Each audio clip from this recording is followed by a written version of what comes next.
Vous connaissez probablement tous les super soldats de films tels que Rambo qui éliminent des armées entières à eux seuls. Bien que cela puisse sembler fantastique, il s'avère que de telles histoires m'emmenaient les sons réels. Il existe des soldats dont les capacités sont tout simplement surhumaines. Nous commençons par l'Américain Chris Kyle, devenu une légende en tant que tireur d'élite le plus prolifique de l'histoire de l'armée américaine. Lorsque Chris est né en 1974, rien ne laissait présager qu'il deviendrait un jour le tireur d'élite le plus célèbre au monde. Au contraire, il a grandi dans une famille chrétienne stricte, fils d'un diacre et d'une enseignante du soir. Cependant, après que Chris Kyle s'est engagé dans l'armée, il est rapidement devenu évident qu'il était un tireur d'élite incroyable. Il a donc suivi une formation de tireur d'élite au sein de l'unité des forces spéciales des Navy SEALs. Au cours de ses 14 années de carrière, Chris Kyle a abattu 160 soldats ennemis à distance avec une précision mortelle lors de seulement 4 missions de combat. Le tireur d'élite était si redouté par ses ennemis que l'Irak a officiellement mis sa tête à prix. Cependant, chez lui, l'Américain a été salué comme un héros. Son autobiographie, American Sniper, qui a fait l'objet d'un film avec Bradley Cooper, est devenue un énorme best-seller et Chris Kyle a reçu toutes les distinctions militaires possibles.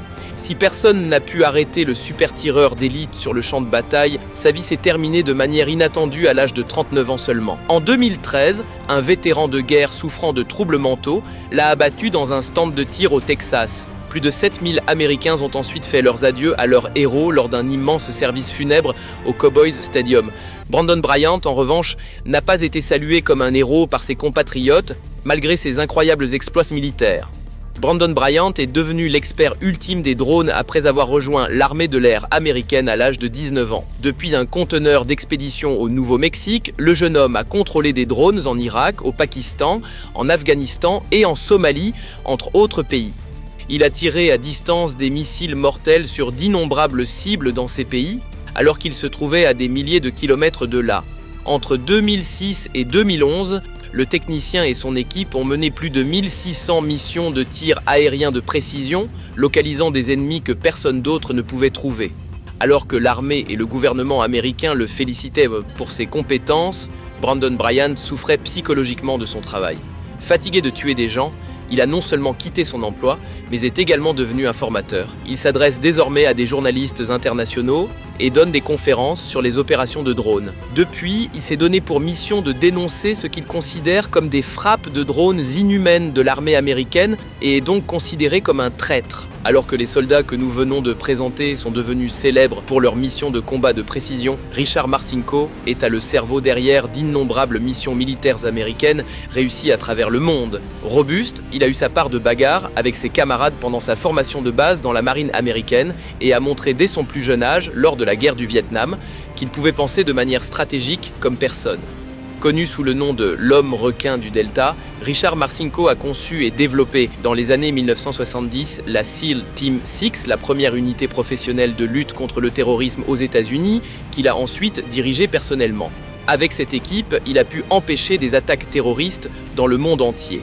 Sa capacité exceptionnelle à identifier et à exploiter les faiblesses des opérations militaires et des installations de haute sécurité l'a amené à travailler à l'identification et à la correction des failles de sécurité dans sa propre unité jusqu'à ce qu'il prenne sa retraite de l'armée. Grâce à son approche tactique, il a pu monter à bord de sous-marins nucléaires, voler du matériel nucléaire dans des bases militaires et même s'infiltrer dans l'Air Force One, l'avion du président, sans être détecté.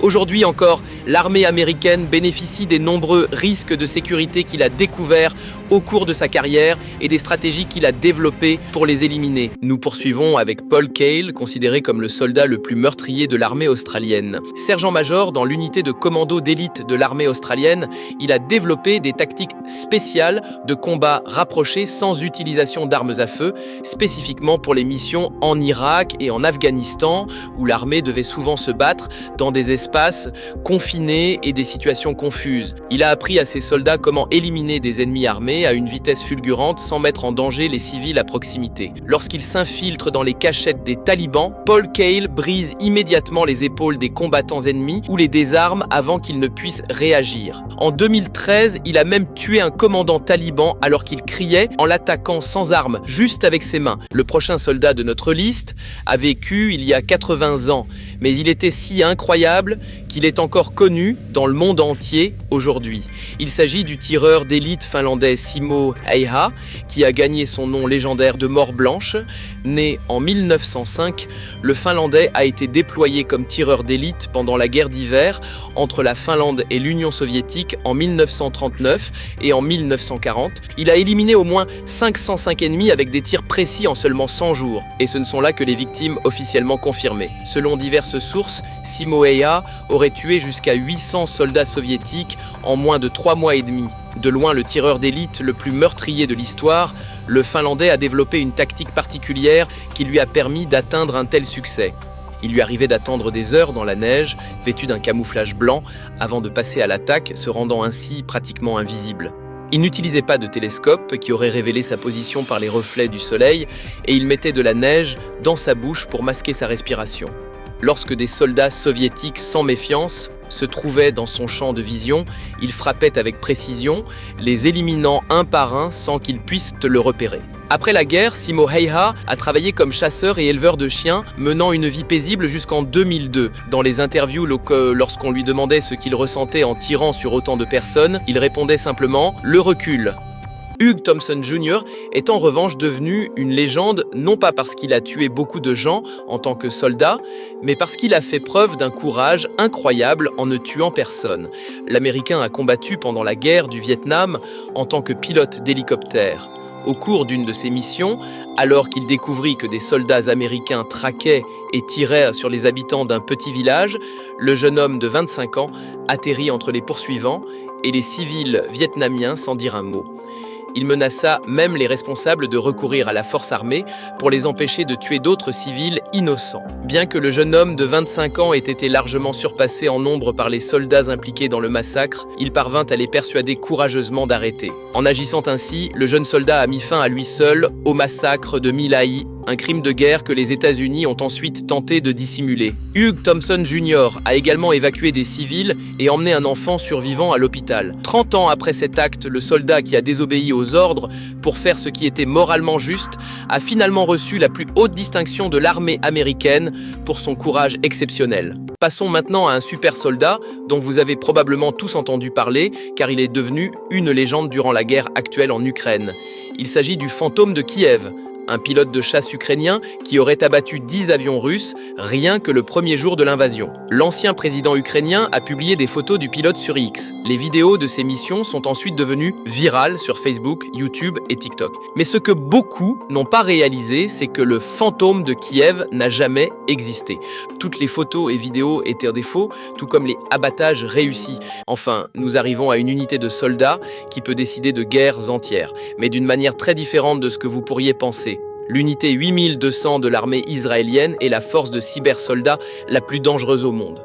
Au lieu de combattre directement sur le champ de bataille, elle utilise une technologie de pointe pour mener une toute nouvelle forme de guerre.